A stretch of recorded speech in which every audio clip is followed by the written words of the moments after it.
Welcome back to the Smugglers Den. We are back with episode 14. I am Tiny Grimes. And before we get started, I want to thank SW Destiny for their very generous host of the Smugglers Den. They've got all kinds of awesome things going on there. Check out the site for news. They also are sponsoring the TTS League Season 1 and 2, so give them a check out. Go to brokenegggames.com for all your gaming needs. Put TG Games in the discount code coupon at the end to support the channel if you like what you're hearing. And, of course, you can go to Patreon, Tiny Grimes, asking people, feedback for the show, what they want to see and hear in it. There's a tier list. There's all kinds of other stuff going on. And the last thing, we are on iTunes. If you didn't know that yet, go to iTunes. You can listen to us. You don't have to watch my ugly face this whole time, unless you like my beautiful face. Then you should stay on YouTube. All right, I want to bring in Jason, our host this week. How you doing, Jason? Doing well, Tiny. How about yourself? Doing very well. We had a tournament last night. If you listened to the show last week, I said, I want to make Dooku Jabba work, period. That's what I want to do. And so you know what I did? I actually couldn't make Dooku Jabba work. So I took the easy way out, and I said, hey, I have a lot of people on my Patreon page. Any of you guys make it work yet? And a couple people sent me some ideas. Jabba Dooku has like a 20-card shell anyways. It's just like those last 5 to 10 slots of which way do you go? Do you go more mill? Do you go more crime lord? Do you go more damage? What are you trying to do? And someone sent me a list. I'm trying to find the name here. It's like Chow Magana. Sent me a list that looked terrible, to be honest. It looked just terrible. It had multiple Gaffi Sticks, multiple lightsabers, cards that I have personally identified as being bad cards. And so I decided to test that list before our tournament, and it did quite well. What do you think about that, Jason? When you see a list that looks bad to you and someone says, trust me, this list is good, and it has bad cards in it that you don't like, what do you generally do with a list like that? I mean, I think you did the right thing. You've got to test it. You've got to throw your own opinions out and give it a shot, and you can either prove yourself right or they can prove you wrong. So yeah. I definitely think that's the case. I mean, something like Gaffi Stick, right? Like, I think that card's terrible, even if it can belong in a deck and be terrible too, because sometimes just additional melee sides, it has a resource. I think its special is really bad, but it works. It actually does put damage out, and what you're comparing it to in the 2-cost slot might actually just be more damage. If that's what you're looking for, then Gaffi Stick might be an option for you. Yeah, that's kind of what I was thinking about. Like, so I saw this list that this person sent me, and I was like, all right, I'll try it, but I'm cutting the Gaffi Sticks. Like, I'm just cutting the Gaffi Sticks. And then I was like, wait, the whole point of this list is that it has cheaper melee options. Like, that's the whole point, is that turn 1 you could just go Gaffi Stick. If you target that guy, the Gaffi Stick just redeploys. Or maybe next turn, for only 1, I overwrite it with a Kylo Saber and have 1 more for dice mitigation. So I decided to just use it mostly as is. It had a flamethrower that I cut, which I love, but I figured it has so many melee weapons, and the flamethrower only has 2 good sides, that I decided to remove it. But it felt a lot different. Like, before I had made a really heavy damage deck, but I had decided lightsaber and Gaffi Stick were bad, so they weren't in it. And so I was really relying on drawing the Kylo Saber. And with this version, I always had lightsabers on my guys, and it just felt really interesting. People would laugh. I'd put a Gaffi Stick on Dooku turn 1. Every person would laugh. And they're like, is that a Gaffi Stick on Dooku? I was like, yep, sure is, man. Just beat you with a Gaffi Stick. Yeah, I mean, I think that, like we said, I mean, it's the compounding of the melee sides that you can really force people into some bad situations. I mean, you said it yourself. I think at one point you turned to me, you're like, Jason, would you rather have a Force Choke or a Gaffi Stick? And I was like, well, I mean, Force Choke seems like the better card, but the reality that you've come to find is that, like, maybe you're squeaking 2 to 3 damage out of the Gaffi Stick, in which you were not squeaking maybe any damage out of a Force Choke. Yeah, the Force Choke is way more versatile, right? If you're running a control deck, Force Choke's awesome.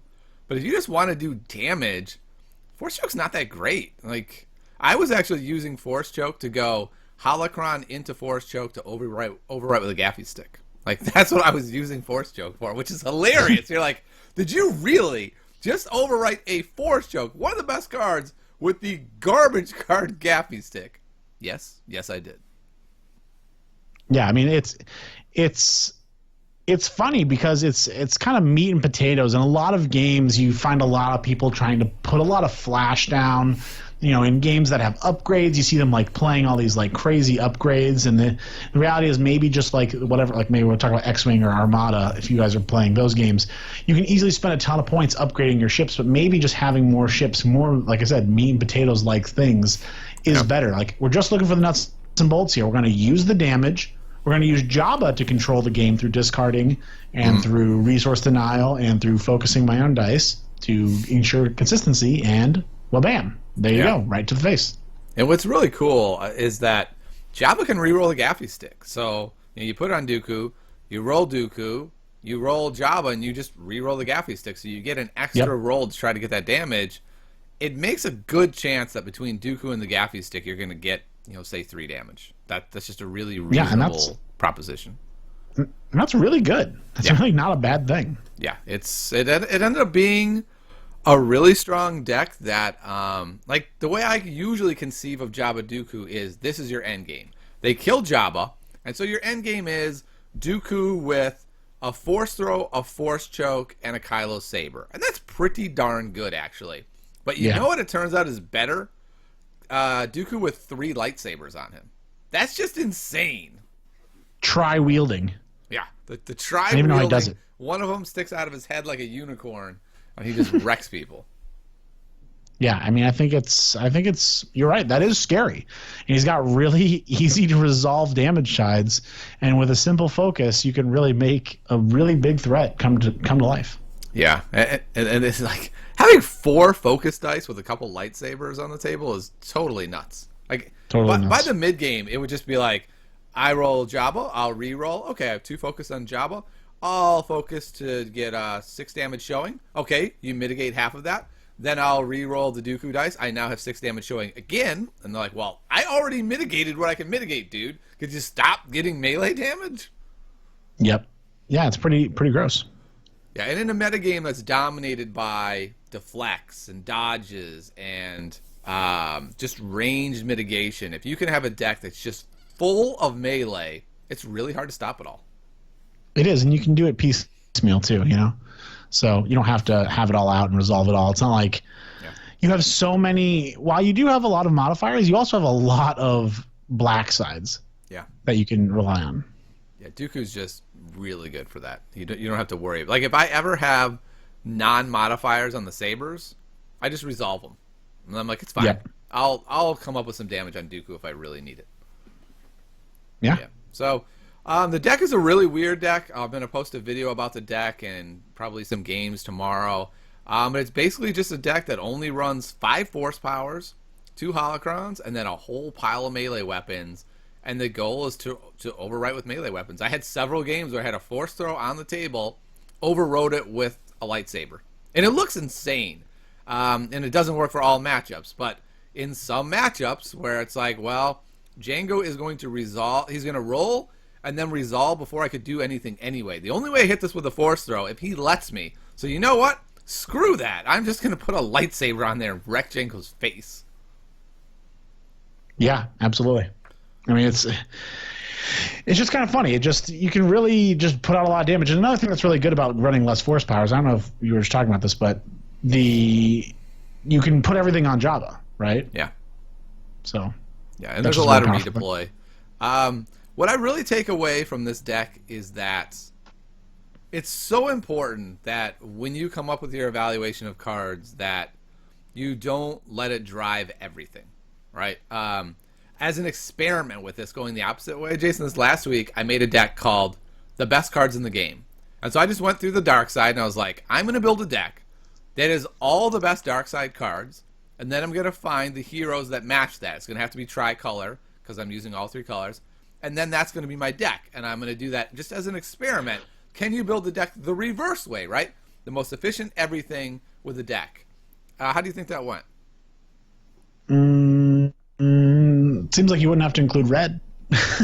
I mean, the best defense is really good. Dug in is really good.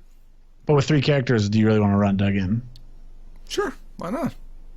I don't know, I wouldn't Yeah. want to run it as much, at least. Especially if you're running a very versatile list with lots of, I mean, if you're trying to match sides and stuff. Yeah.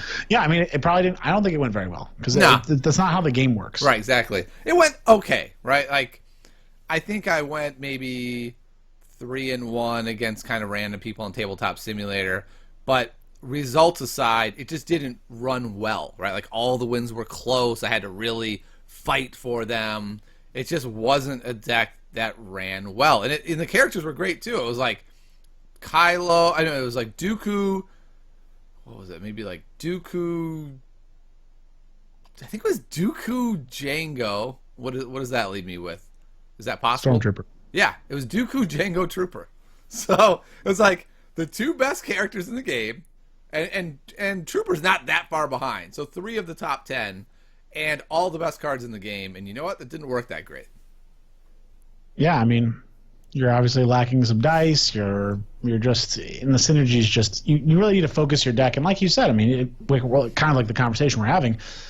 Certain cards are just good in certain situations, and you can't just evaluate a card and keep it flat as an answer. Yep. And so a card like Gaffi Stick, I stand by my evaluation. It's not a good card. And in set 2, we'll get another 2-cost melee that will replace it, or maybe augment it to have them both, just to have more cheaper melee. But in the future, if we have 5 choices at the 2 slot, I don't see Gaffi Stick being played. But right now, when there are 0 choices at the 2 spot, it's Gaffi or not have a 2-drop. You know what? Gaffi looks better than I originally thought. Gaffi or bust. Yeah. So that's that deck. I really liked it. I actually was about 12-0 before I got to the shop. But it was still one of those, like, played a lot of random stuff. I played some players that made some serious blunders, and so I was like, I don't know if this is actually a real deck. It may be 12-0, but I'm on the fence about it. I played 3 games before the tournament started. It whooped everybody in all 3 games, and so I said, you know what? I'm going to do it. I'm going to roll the dice. I'm going to bring what may be a disastrous deck into the tournament, and it worked out for me. And you won. And I won! I never think you said that. No, I didn't. First round, I played the bye, crushed it hard. I just owned that And you bye. technically only won 3 games. Yeah, I know. Who They were didn't win against 3? good players because I was paired up because of the bye. Second round. So this is the other thing. When you're playing a Jabba Dooku deck, your opponent has no clue what you are trying to do unless you showed him your deck. So my turn 2 opponent goes, oh no, oh my god, that is such the counter to my deck. I get crime lorded every time by turn 2. And so I said to him, the way I play the deck, I doubt I'll crime lord you that early. But it was like, also implying I might crime lord you, and that might be my plan. And so in his mind, this is a crime lord deck, and he is playing around my resources and desperately trying not to get crime lorded, while I am just punching him in the face over and over with Gaffi Sticks. And then he died. And they died, yeah. And so then the next game, the guy's like, so, how many, actually, I think you were the next guy, weren't you? That was the next game. Yeah, but I pulled the mill on somebody. I think it was the last guy, Udi. I was like, yeah, who's gonna win the mill game? The mill deck or the Hyperloop deck that mills? And he's like, oh, it's mill, huh? And I was like, well, I mean, it's Jabba Dooku. Like, I like to play the mind game of, I don't know what it is. Is it a Crime Lord deck? Is it a mill deck? They don't know unless word has gotten out. They don't really know what to think when they see that deck. Yeah, I mean, it has options. Even if you don't, even regardless of your upgrades, like, you could just choose to mill them with your character dice. Yep, certainly could. So you always have that in your back pocket. Yeah, I just really like that combination of characters because they're robust, they live a long time, they're flexible, right? Like, that's really the name of the game. When you have focus sides and mill sides and 2 disrupt sides, like, you have options. Whatever you need to do, they're on those dice. Yeah, it's very powerful. It's very good, and you get 4 dice, obviously, what you kind of want, and it puts out a lot of work. Yep. So I'm just gonna flash forward to the last game against Udi. He was playing his Hyperloop deck, and I have to say this because of how Udi acts about his Hyperloop deck. Okay, so everyone knows in a Hyperloop deck, you're trying not to loop, right? That's not the goal. If you're looping, you're probably losing or trying to close out at the very end. So he is adamant that he does not loop. It is not a Hyperloop deck. You shouldn't even call it a Hyperloop deck. I don't know. Have you heard him say this, Jason? You haven't been there. I have heard this. What's that? Yes. Okay. Yes, I've heard it. So he's very, very adamant about this. It's not really a Hyperloop deck. He started looping me, I would say turn 5 was the first loop, and he looped me at least 10 times. So, Udi, if you're listening, you're not Hyperloop deck, just turned into a Hyperloop deck. And how'd you pull that out? I had to. But it was fun. We had a good game. I was able to bust him with his own battlefield quite a bit. He has Emperor's Throne Room. I win the roll, and I shock the world and say, you know what, let's go with the Throne Room. Let's do it. I'll take the shields. Because my theory is he cannot kill Dooku. He's not going to kill Dooku. His choices are to mill me because I discard cards for Dooku, or we go to time where overall damage is going to be the scenario, or I just beat him. So in all of those situations, me having shields is just going to be better. And because the reason is he gets his battlefield whenever he wants. He's going to just play hyperspace jump and put his battlefield anyway. So that was kind of a surprising development. But I was able to get a force throw on Dooku. And remember before I said I often overwrite that for a weapon. Well, not here, right? Not if the throne room is sitting there. So correct. By the end of I killed Poe pretty quick. I got a one hired gun off. I was able to pull a second chance from his hand with Jabba. So he's got one hired gun, and a second chance is coming, right? So this is a hired gun with 14 health. That's just how you process that. I got to do 14 damage to that dude to kill him. And I was able to do it despite the constant loops with my force. So he would do things like, I'll roll the Falcon. Whatever side comes up, I'm just like, all right, I'll throw it. I'll throw the 3 discard back to your face. There's 3 of the 14 I need. And he'd be like, all right, I have a cunning and a hired gun. I'll do 2 damage, I guess. I'm like, okay, cool. So you have to go through like 30 damage. I have to go through 14, and we're going to do a 3-2 swap. Let's do this thing. Yep. So it worked out. He didn't kill either of them, and I was able to down him. Very good. So it was good. We made it. And Jabba Dooku, is it real? Well, here's a real question, Jason. What was the deck you said you were going to work on this week? I said I was going to work on Phasma Dooku, but okay, let me stop you. Did you win the tournament with Phasma Dooku? I did not have the cards, the Dooku cards, because I've been sharing some cards with someone who was not in attendance, so Gotcha. I was not able to get the Kylo's lightsabers and the Force chokes that I have in that deck. Okay, that's fair. So I was gonna be 4 cards short. So I was like, well, I'm just going to show up to the store and make a deck. So I get in my car around 6 o'clock, and I drive to a store that, with no traffic, takes me about 10 minutes to get to from my house. And I got there at about 6:50. Whoa. And so I'm like, well, I reached in my bag, and about 4 weeks ago, I made this Jabba Django deck, and it was sitting there, and I was like, I'll just play it. Yeah. And it's also just like the most fun deck. I love Jabba Django. It's super fun. Yep. And I played it, and I had a lot of fun. It was it performed really well. Did you end up going 3-1? No, I did not. I went 2-2. Even though I still stand by the fact that I performed very well. I lost to Tiny in the 3rd round, and I would have given a more competitive match, but I don't think I had very fortunate rolls at all whatsoever. I'm gonna have to agree with that. We're not gonna dive into it, but I didn't give him the chance to be competitive. It just nothing came up. Yeah. So I dropped down, and then I was in. So we were the top table. Yep.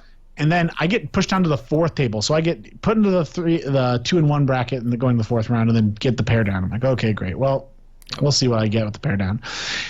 And I get this guy playing a rainbow-colored, Balatique, Stormtrooper, Night Sister. Gotcha. And he's like, yeah, just hasn't been working the way that I want this to work. I'm like, okay, great. Well, let's see how that goes. He shuffles up. He draws. He goes, I'll keep all 5 cards. I'm like, okay, sure. Action 1. I play a jetpack. Action 1, he plays a holocron. The next action, he plays another holocron. Whoa. I'm like, okay. rolls out. Both of them specials. Oh, nice. Force throw, mind probe come down. Oh, turn 1. Turn 1. Turn then 1. he plays after he exhausts all his characters, he gets a couple resources. He plays a ward ceremony. He draws 1 card for every exhausted character, so he draws 4 more cards. Then he plays 2 backup muscles. And so his first turn, and then he plays out his holocrons again. He was replaying them, obviously, as he went along. So he just had a lot of stuff out. So at the end of his turn, he had 2 holocrons, a mind probe, a force throw, 2 backup muscles out. The next turn, he does it again, gets another mind probe out. Oh, my. And at this point, like, I kill Balatik on turn 2, but he kills my... I think he ends up killing my Django turn 2. Because what are you supposed to do against all that? Like this is what I did. I remember. This is exactly what happened. I play he rolls out first. He rolls 2 mind probes. I'm like, okay, well, I'll play a holdout blaster over my jetpack just to get cards out of my hand, and then play like something else to get down to 3 cards. Then he does, but he still is able to roll out those 2 mind probes, resolves them both for 6 damage, and then at that point the 2 backup muscles with the 2 damage from the previous turn and the 2 damage from this turn. Yeah, Django was dead. So it's a really hard game to win. I will let you know. Yeah, I'm pretty sure if you have Jabba against 2 mind probes and a force throw on turn 2, you're not going to win that. It's going to be real tough, Tiny. And let me tell you, I got smashed. And he's like, oh my God, it's never worked that well. I was like, okay, great. He's like, you want to play again? I'm like, sure, I'll play again. He draws his hand. He goes, keep all of them. Oh, wow. Plays 2 holocrons again. Yes. Plays a mind probe. Doesn't play a force throw. Plays no, he does play the force throw. So yeah, he gets all 4 of those. He does not play any backup muscles or draw any additional cards that time, but he only got out all that. And he did roll the specials, and I did not have the mitigation to remove them, so he does get all of that out turn 1. Wow. So that game was a little closer, but I still lost because I think he played another mind probe on turn 2. It sounds like you're he's your boundless kryptonite. Ambition. What's up? He's your kryptonite. He's my kryptonite. I said, there's literally I got absolutely obliterated twice in a row, and there's nothing you do. He's like, yeah. He's like, I've played this deck 5 times tonight, and it just only worked these 2 times. I'm like, well, sometimes I guess when you draw 2 holocrons, it ticks. That's like decks like that. There's a lot of decks like that have really high ceilings and kind of low floors, and that's why they're not in the upper tiers. It doesn't mean they can't win individual games, right? Like, they can smash in individual games, but in the long run, it kind of evens out, and they end up in the middle. But, man, sounds like you got his ceiling twice, which is not good for you. Yeah, I can imagine a hand with 2 force throws or 2 mind probes and a force throw and no holocrons is a really bad way to start a game. Yeah. Yeah, that's for sure. So, well, it's okay. It was good. It was a lot of fun. It was a really great tournament. I always love playing Jabba Django. You just have so many fun tricks. Yeah. And the deck does do very well. So I did see you get 6 upgrades out against John turn 2. Was that? It wasn't 6 turn 2, but yeah, my turn 2. So he puts his very first damage into like he puts maybe a single damage into Django, and he had 2 shields. Yep. And after he resolved that, I played a cunning out, and I rolled. I took resources, and I played an on the hunt on Jabba. So after he resolved the damage, he has 2, and he's like, huh. I end up clearing the battlefield that turn. Next action, play cunning again. So I have 2 cunnings. He has a force choke out. So yeah, I mean, so he's just like, at this point, I actually have to kill Jabba because that's just ridiculous. Yeah, I guess you have to. So that game didn't end well. Yeah. It was by the time I looked at the board, you could not play any more upgrades. John had 0 upgrades and was just getting thrashed. I think it was turn 4. At the beginning of turn 4, I played my 6th upgrade. Okay. Yeah, and I had it all. Yeah, I had the buy, and I didn't want to scout or anything, right? But I glanced over, what in the heck is going on over there? Oh, my goodness. So couldn't help but take a peek at that board state. All right, well, it sounds like we both had a fun tournament. Maybe next week you'll live up to your word and play Phasma Dooku. I don't know. Are you good for your word? I'm gonna try. I gotta meet up with Dominic. So okay, that's fair.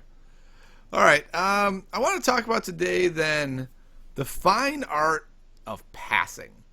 And passing, what I mean by this is when your opponent takes an action and you say pass. And obviously this does not mean you're ending your turn. It means I'm passing this particular action. If you also pass, the turn does end. But if you take an action, well, now I have more opportunities to take actions. And the reason I want to talk about this is I had a really interesting conversation with somebody, and they explained to me how they think of passing, and I told them I thought they were wrong. So I think it's interesting that people can have such different takes on passing. So let me start here, Jason. Let's throw out a scenario in which you would probably pass. I mean, a scenario in which I would probably pass? Yes, where you would say, I will pass my action, sir. Like, I suppose, like, if they're waiting to react to something and I've already accomplished things, I have no problem passing. Because if they pass, at that point, I've accomplished things, and if they haven't, then I feel like I'm in an advantage position. Okay. That's like a general rule, right? Of I'm going to pass if I feel like I win the turn, basically. Yeah, if the turn is over and and it's very obvious that they want me to act so they can react. Right. I would say a more specific example for me is something like I'm holding a deflect, they're playing a Django Veers deck, or maybe I'll say I'm holding a dodge. They're playing a Django Veers deck, they have a 1+ out there, and it's obvious they want to reroll all their dice, and I have already maybe done a lot of what I want to do, and now I'm deciding, do I claim the battlefield? Do I pay 1 to put it on the hunt out, or do I save the 2 for the dodge? Let's pass. Let's see when they reroll what they get, right? Let's see if we're going to use the dodge, if we're just going to claim, or if we're going to do something else. That to me is a really specific sort of obvious scenario where you probably do want to pass. Any other scenarios like that you can come up with? I mean, I guess one that you kind of said already, but like, if they have modifiers. Okay, I guess I'm going to go more generic, even more than actually. If you believe that passing doesn't allow them to take advantage of your lack of action, you should just pass. Sure. Because if they can't, like, let's say they have, like, a great example is like kind of similar to what you have. Like, if they have modifiers out, even if I don't have a dodge, they just have modifiers out. Like, if you're not like racing for the battlefield, like, what is, like, if you have a lot of control or things that you can react with, or you think that they're trying to get to the end and you kind of want to let them get to the end so that you can do whatever the hell you want, that's the time that passing's like, okay, well, I don't feel the need to let you have it. Now, mistakenly, people do pass a lot in times that they shouldn't, because if you feel like they can get advantage then, or take advantage of the time, then don't just give them free time. Yeah, it's so interesting because this goes perfectly against what we talked about last week, where we talked about how important the battlefield is in this metagame. Even if your deck maybe doesn't look like it needs the battlefield, there's a lot of decks where you're playing against that definitely want it, and you want to go faster, and you want to be able to claim before them, and it makes passing really interesting where the metagame is right now when we have such a fast meta. Yeah, I mean, there's a lot of examples of when you're trying to be proactive with time. Like I said, if you feel like you're advantaged in the turn, and if it ended right now, especially if you already had the battlefield, because if you pass and they pass and you control the battlefield, it's important to know that you get to go first next turn. Yep. You don't get the claim effect because you did not claim the battlefield, but you do get to go first. So especially if you have the battlefield, if they're staring down 2 focus dice, let them resolve those dice so you can mess with their dice after they do it. Gain advantage from that. Let them spin their wheels. Let them have to do that. If they just say pass back to you, you're like, great. I've already done what I've done a couple things that I need to do. Yeah. The turn has been a victory for me, and I get to go first next turn. So I get to take advantage of that. So this is something I want to talk about then, is that general idea. So the person I was playing against had kind of a similar thesis, but I feel like it's more robust than that. I feel like it's like this. If you feel like you've won the turn, then you can probably pass. The problem is winning the turn isn't as simple as it sounds, right? It's not like I put out an upgrade, you didn't, therefore I won the turn, right? It's more about what is my deck trying to do versus what is your deck trying to do, and who gets closer to their end game scenario. So the scenario I was running into is the person was playing, it was like a Jabba Dooku mill deck, and I was running a Django Double Trooper damage deck, right?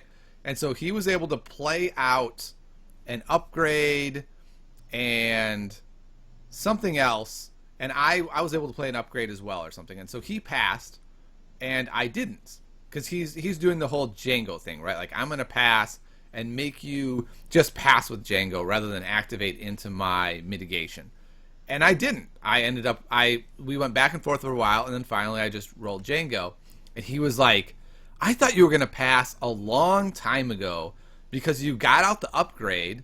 You should have viewed it as you did what you had to do that turn. You sort of won that turn, and so I thought you would double pass there. And my response was, well, in this matchup, your goal is to run me out of cards every turn and to mill me, and if it goes late, you're probably going to win via the mill.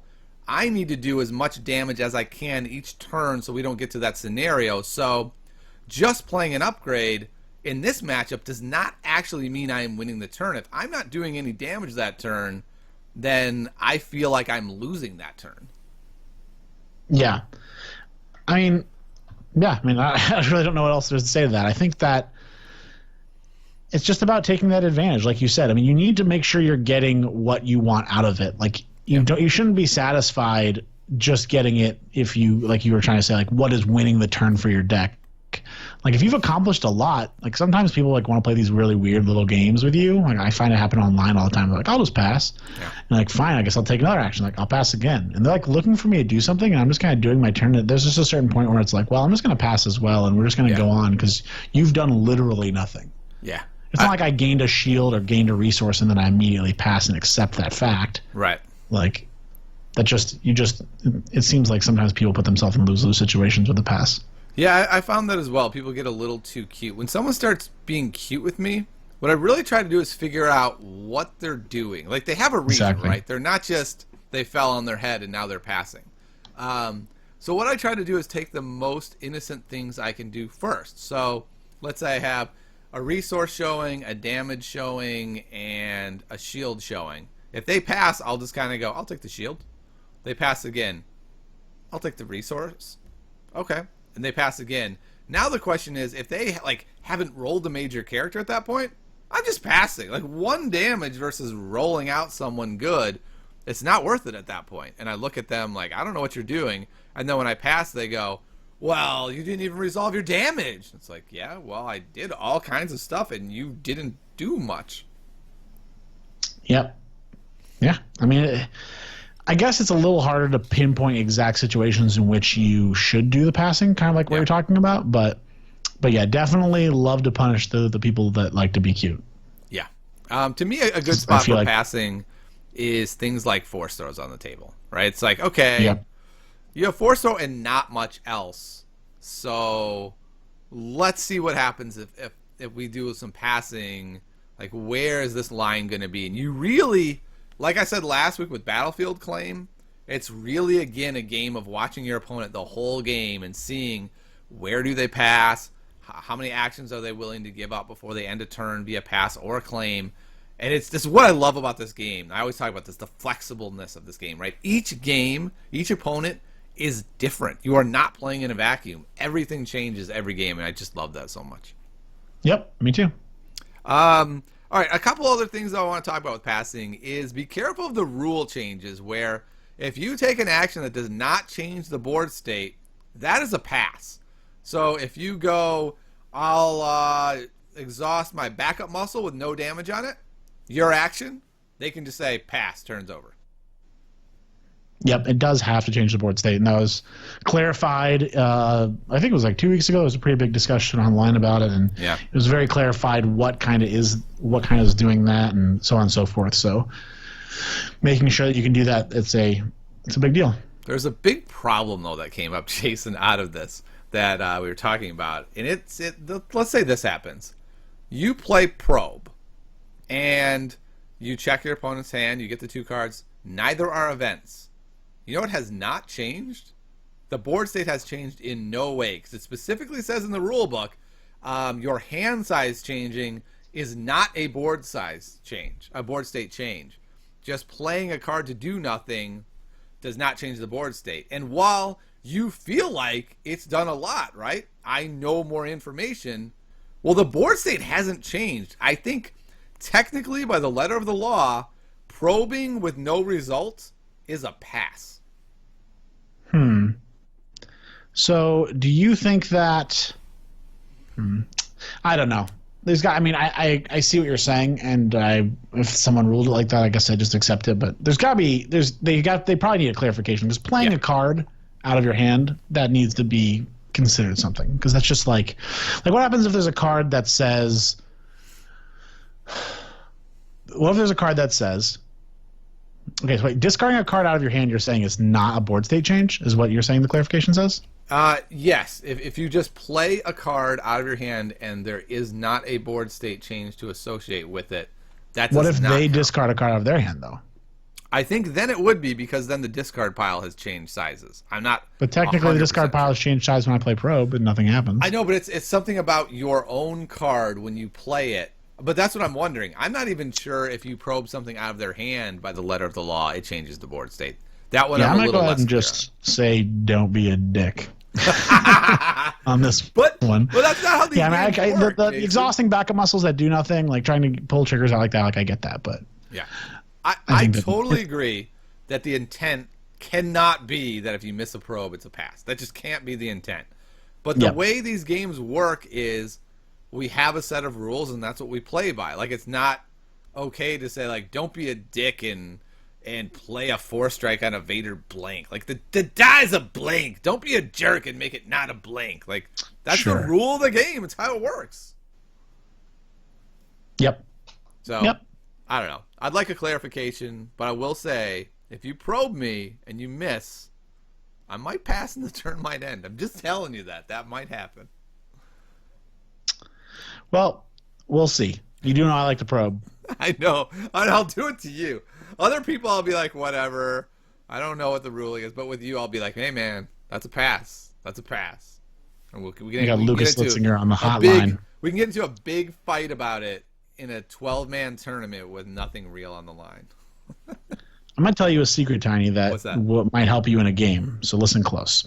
If you ever need a ruling from Lucas on the spot, just pull out your phone and dial 911, and he'll be on the other line. He answers 911 calls? He does answer. If only if while you're playing Destiny. Oh, I didn't know that. That is actually really useful. I very much appreciate the tip. Thanks so much, man. Let me know how that goes, Yeah. audience. Yeah, I'm sure it'll go well. All right. Any more tips you have on passing? Generally, my bottom line is passing is a very useful skill that you should start honing, right? Take some chances in your games that don't matter with friends. Just kind of pass. If you're not in a race, pass. See what happens. Like, okay, this scenario seems weird. I've done what I want to do this turn. He hasn't. She hasn't. I'm going to pass and see what happens. I'm not saying to do that in a tournament, but getting used to how passing works and how you can take advantage of it, I think is one of the keys to really excelling at this game. Yeah, it's one of those nuances, right? It's very similar, and it's good that we talked about right after the Battlefield thing, because it is very technical in the way that you can apply it. Yeah, very much so. Okay, let's move on to the next segment. Today I want to talk about some news. We usually don't do a lot of news unless it's spoilers, but this is a pretty big topic. So there was some information that came out at the recent toy fair, and someone spoiled some FFG communication, I think. I'm not sure the exact providence of it, but I'm pretty sure it's supposed to be quasi-official. But the bottom line is, we all know that there's going to be no more Set 1 Awakening set until after Spirit of Rebellion comes out. They're ramping up Spirit of Rebellion. It makes perfect sense to me that they would say, guys, I know you want Awakenings, but listen, let's be real. Do we really want the same problem with Spirit of Rebellion? Or should we just print piles of Spirit of Rebellion and then afterwards try to catch back up on Awakenings?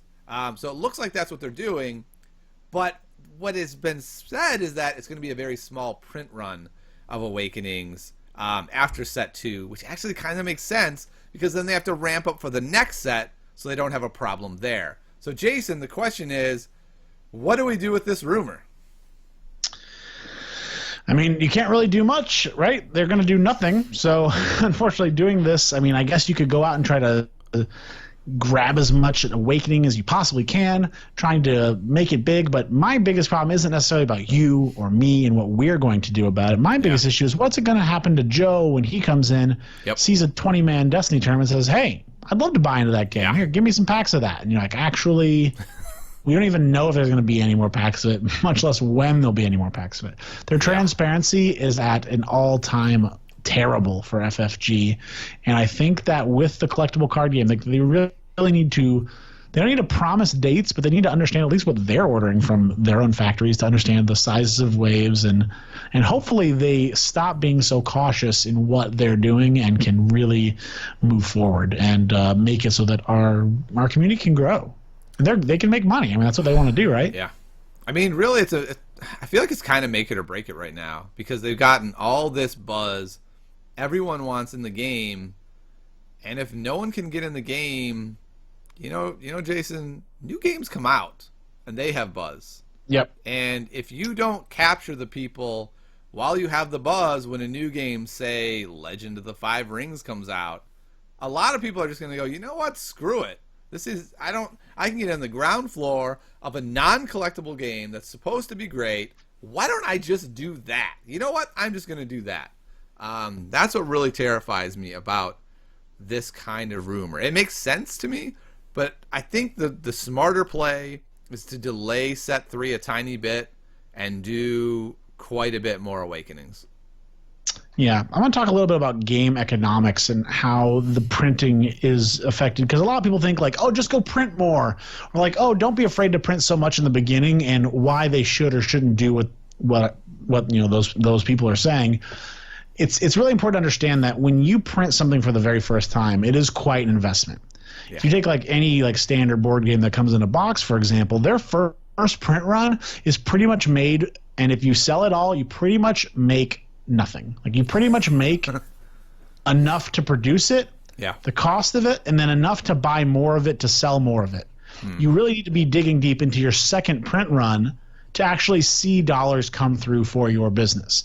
Obviously, at this point, they've already gotten all the die casting understood for these dice. So this first wave was a really big investment. They probably didn't want to overinvest. However, I think that with the sales that they've seen and the clamoring for more products still to this very day, they can very safely print another large run of Awakenings, like maybe even larger than they've ever done, alongside Spirit of the Rebellion, and feel very confident that they will have a very good investment.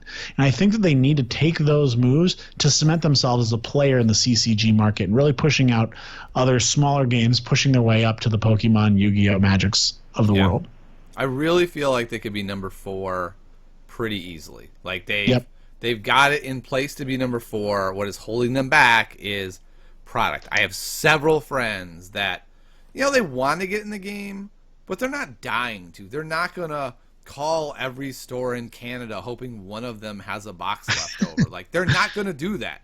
They're going to go to the store. They're going to go online. They're going to go on eBay and go, I'm not paying $10 a pack. I'm not paying $50 for Vader. I just want to get a box. That's all I want. It's not that crazy of an idea. And you know what? If I can't, screw that game. I don't want to be a part of it anyway.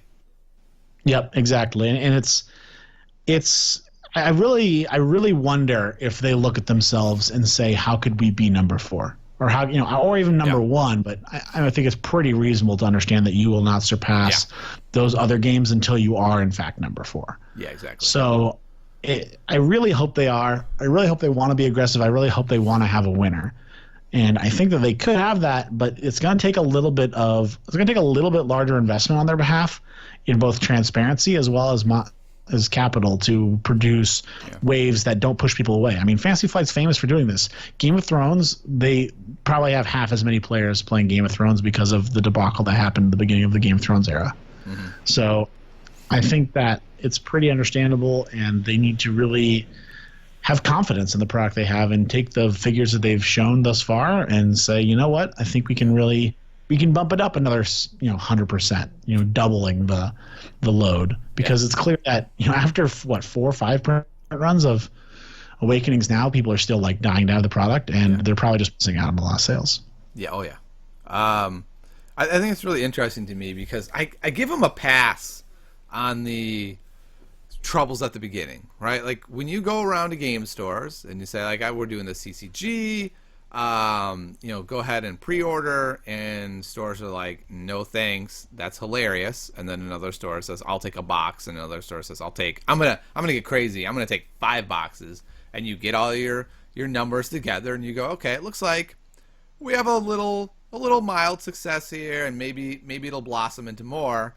And then people start to play the game, and these stores are like, never mind, I want 200 boxes. And you're like, well, where were you when we were putting the figures together, man? Like, I can't give you 200 boxes now.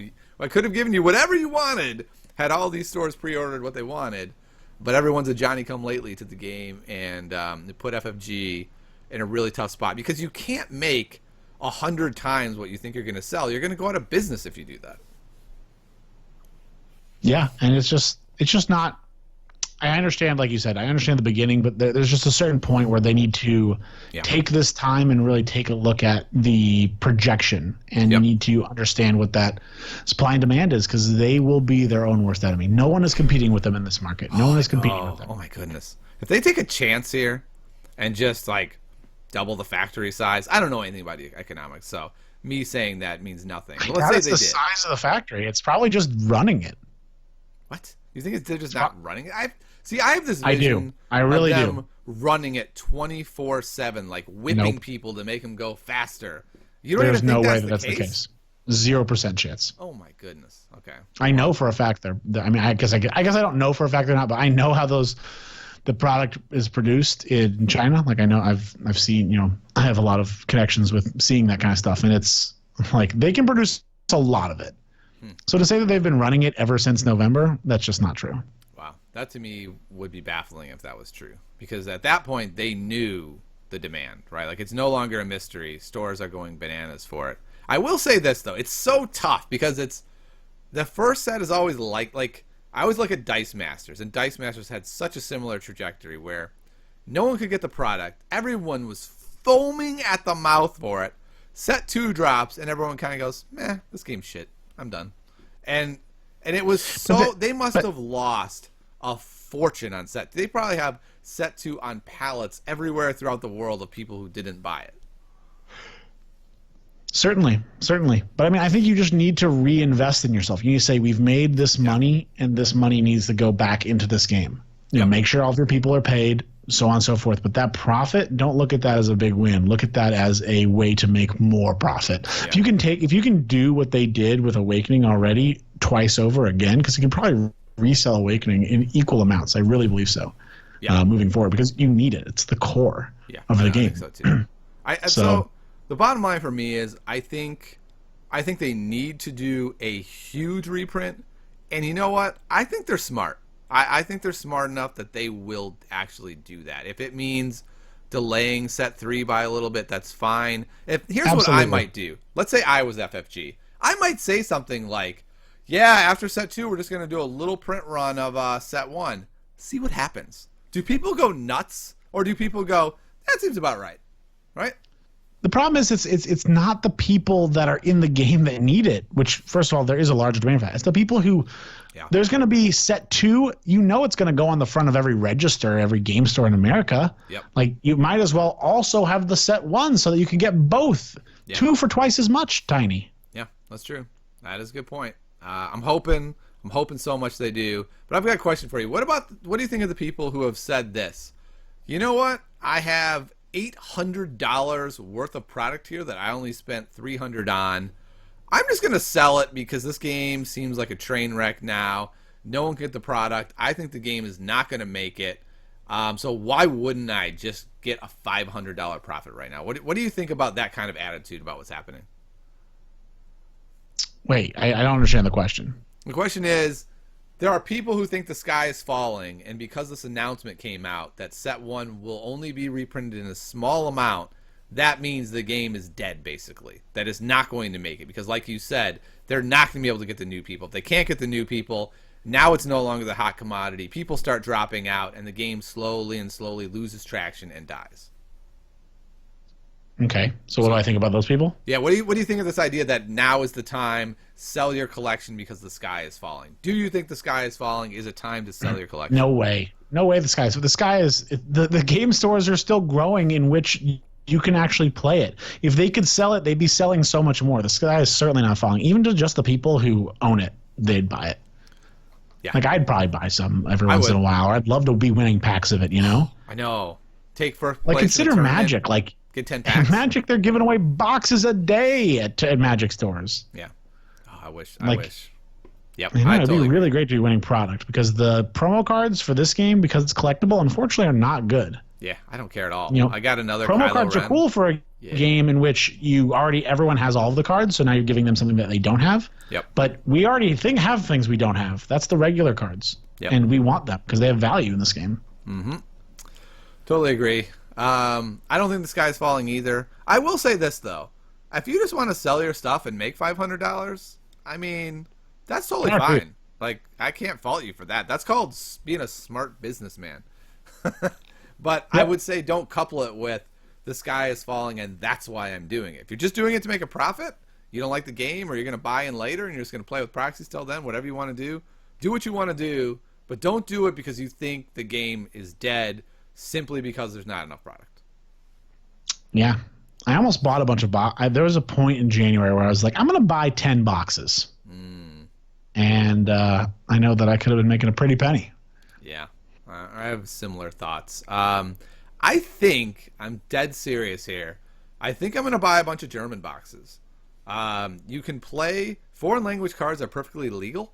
And it's not for the resale, but it's more that I'd like to have more cards I can loan people. Like, I have a lot of friends who want to play, but they're not going to spend $800 for a collection that will be worth $300 in a couple months. That's just not going to do that. So I would love to have several more boxes of Awakenings that I can loan people decks. I would really like that. Yeah, nothing's better than being a new player to the game and you loan them a pack of fucking German cards. No, I'd have to loan them my cards, and I would have to use German cards. That's what would happen. Hey, I'm a new player to the game. What does this mean? Yeah. It would be real tough to play with German cards when you haven't played. That I kind of agree with that. So it's a tough spot. I think there are outs. I mean, keep in mind this, Jason. German cards come with the same dice. French cards come with the same dice. So if you really want in the game, just buy another language cards, print proxies for when you're playing normally if you want to, so you can see the cards. And then when you go to a tournament, you put your German cards in, you got your proxies on the side to show people in case someone doesn't know what Han Solo does, and you're playing Destiny, man. At least you're still playing Destiny with tournament legal cards. Is there like a large stockpile of German cards that I don't know about? I'm pretty sure there's a large stockpile of every language except English. That's what I've been led to believe. I might be wrong. I'd love to have some Spanish. Do they make them in Spanish? I am thinking they do. There was I think it was a Reddit post that had all the languages. It was quite a few. I think it was like Czech, Polish, Italian, English, German, Spanish, French, if I'm not mistaken, something like that. Sweet, let's do it. Yeah, so I'm dead serious. If you show up at a tournament and I have a whole pile of Italian cards, that's why I have loaned my deck of English cards to friends. That's funny. All right, so those are the rumors. I want to talk about a play of the week that happened against me. It was a pretty impressive play. So Jay from the Knights of Ren is a really good player. So I love playing on Tabletop Simulator with good players. I wrangled him down, got him to play some games with me. He was playing a really cool Phasma deck where his goal was to put Holocron and upgrades on Phasma and then use Night Sister and Stormtrooper to eat all the damage to keep Phasma alive to an endgame where he had like 2 Mind Probes and a Force Throw on a Phasma. And the game was fairly lopsided, it looked like. He was able to kill Jabba, but I was able to kill his other 2 little guys with an untouched Dooku and a shield. And so I was feeling good. He was able to get 2 Mind Probes on his Phasma. He takes the battlefield. I'm like, okay, that's bad, but his Phasma's half dead. I'm fine. Even let's say he rolls them both by some miracle. I can get rid of a card, and I'm only taking 8, And then that's actually only 6 with the discards, and it's only 5 with the shields. Not so bad. So what does he do? Any guesses at what he does to maximize this? He's got 2 mind probes and a force throw? I don't remember what the other one was. There's a play. There's a play that gets around my answer to his mind probes. I don't know. Just go ahead and tell me. The play is to go tactical mastery, then roll her, roll both mind probe specials, and just go boom, 10 to the face. Yep, I guess that's good. Oh, it was quite good. I only ended up taking 7 because of the discards and the shield, but then Dooku was down to 3, and suddenly instead of me winning by a large margin, it was a very close game. I was able to close it out, but holy cow, was that the greatest comeback I've seen on a roll of just 2 mind probes. It was pretty amazing. I haven't played the game. I was playing against Tiny in the tournament yesterday. Here it comes. And I roll out my dice, and I re-roll my Jabba dice. I get 2 focus. Yep. He rolls out his dice. He has 8 melee damage showing. I react with Django rolling literally a pile of garbage except for a single +3 and maybe a 2. And a +2 also. No, I had a +2 and a +3, but I didn't have anything else. Yep. So then I play all in. I flip my flamethrower die to a 4, and I flip my Django die to a 2, resolve 7 damage. No, was that right? Oh, I know you had 9 health. So I resolve 7 damage, which he takes it down to 6 with 1, and the flamethrower is 4, which he takes down to 3, killing Tiny, and then I end up winning that game. That, of course, didn't happen because with 8 cards in my deck left, we flip over my deck laughingly and see that the bottom 2 cards in my deck are the all-ins that I would have needed for that. Uh-huh. Yeah, that's one of those moments where you're just like, oh, God.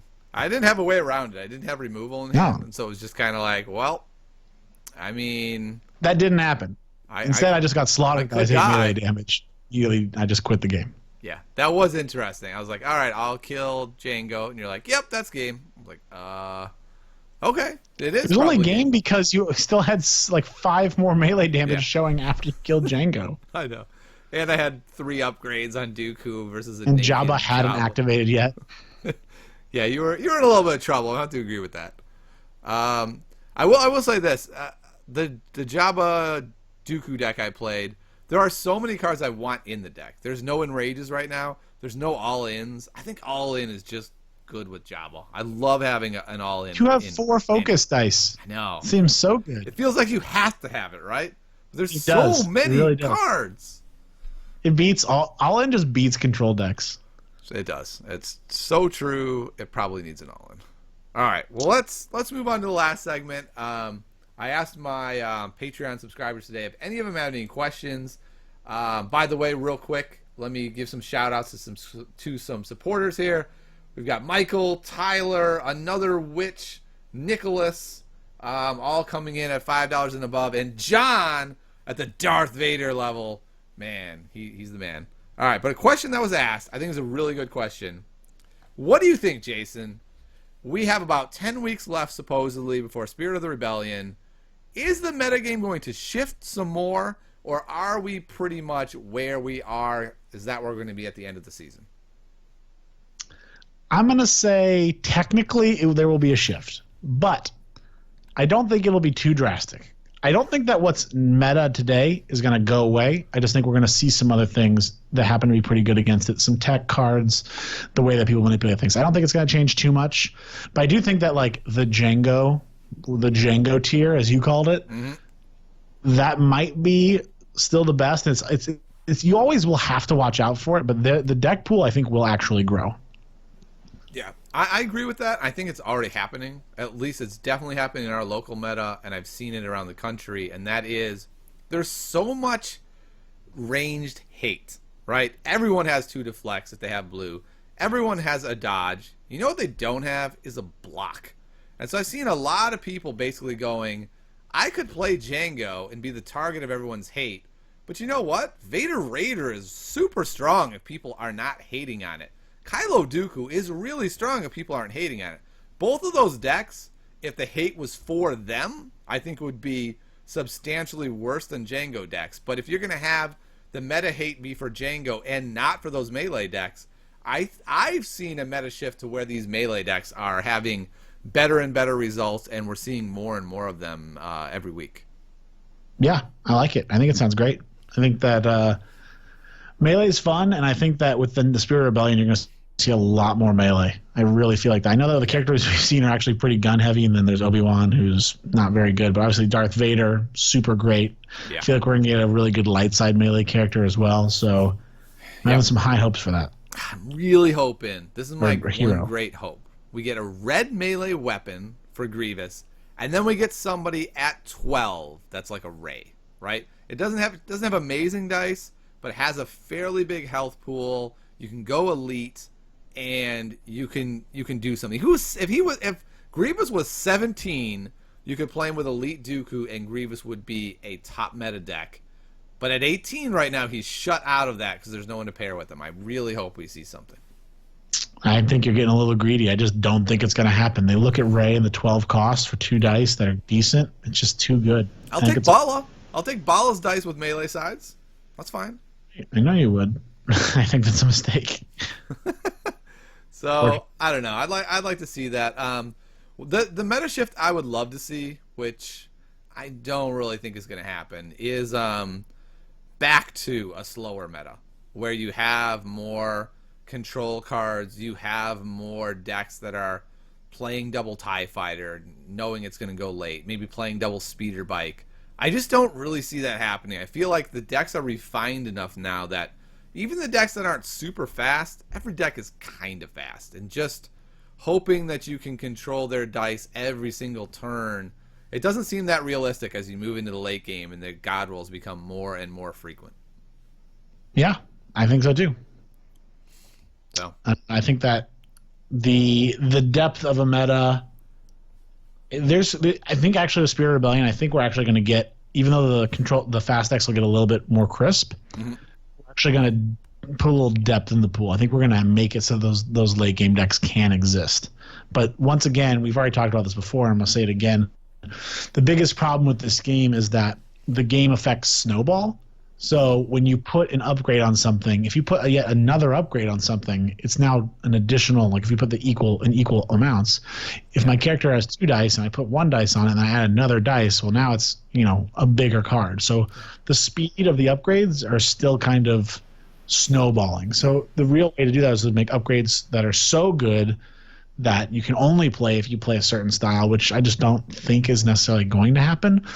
So the real true way to do that is through defense, which may be something like this personal shielder.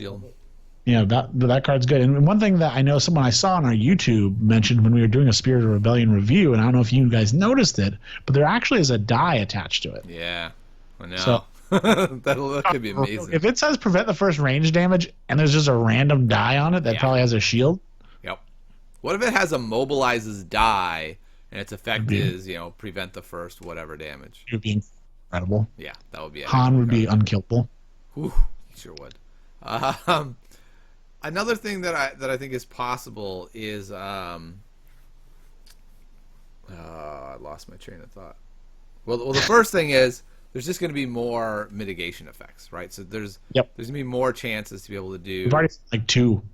They've spoiled a couple cards. We've already seen 2. We have the Jedi one that is like the immobilize on when you roll a shield, and then we have the red Rebels one that allows you to shoot down damage. Yeah, I feel like the meta is going to be very interesting. It's going to be both faster because they've already said characters are going to be more efficient. The new Vader, there's going to be cards like that have 3-4 damage sides. But more efficient characters and then twice the removal cards, I don't know where the balance ends up. I still think that favors the aggressive cards. And what I was going to say is, what if there's 1 or 2 more disarms? And you can run a deck where the whole point is this. I am going to actually remove all of your upgrades, prize possession 1 of your dice, and then play mitigation, and then just have somebody like the Emperor that's just rolling and resolving damage. I mean, that sounds nice, but how many disarms do you have to play until you could have just killed that character? Yeah, I know. It would have to be, that's why I hate disarm. I used to love disarm, and now I've gone totally the other way where I'm like, all right, if I've got 2 damage, why don't I just punch that guy for 2 and get on with killing him rather than wasting all this damage to take away a die. It rarely seems worth it to me unless I'm playing a control deck, and I just don't play control decks anymore. Yeah, 90% of the time in this game, if you do 2 damage to a character, that's at least a fifth of their health pool. Yeah. That sounds about right. Like, there's not that many 11-12s and only 113. Yep. All right, so that's what we think. The meta kind of situated. I don't think it's going to... I think, to me, there's going to be a back and forth. Like, I think melee decks are going to get so popular that the hate for Django will go down a little bit, and then people are going to be like, remember Django? Remember how bonkers he is? Remember him now. And then it'll kind of go back and forth for the next 2 months. But I just don't think Control has the spot I want it to have. And Jason, I hope I am so wrong here. It's incredible. I hope Control is my Gaffi Stick blind spot, and that there are some Control decks that are just amazing. I mean, the problem with your feelings, Tiny, is that you are classically conditioned to understand Control as a slow manner. But, like, in this game, it's fast. You've got it in your hand. It costs 0 sometimes. Yep. So you got to just really kind of move along and upgrade your thoughts on what a Control game is. Because I think that, something like the Dooku Jabba, even though you're running Gaffi Sticks and stuff, like, you control the crap out of people's dice. Yeah. And I agree. I think that's been a big transition for me, is moving away from Control deck means just playing force throws and force chokes and removal, but it's really, in this game, playing aggressive cards alongside force throws and force chokes is actually a Control deck. That's what a Control deck looks like in this game. The other deck that I described is, like, not a viable deck. Like, it's something totally different. Yeah, I mean, this is a pretty, I don't want to say sadistic, but it's a pretty messed up way of thinking about it. But, like, I kind of imagine Control decks today, the way that they're played, is more like if 2 people are, like, holding each other underneath water. And if you just mess with their air supply enough, you'll win. You can outlast them.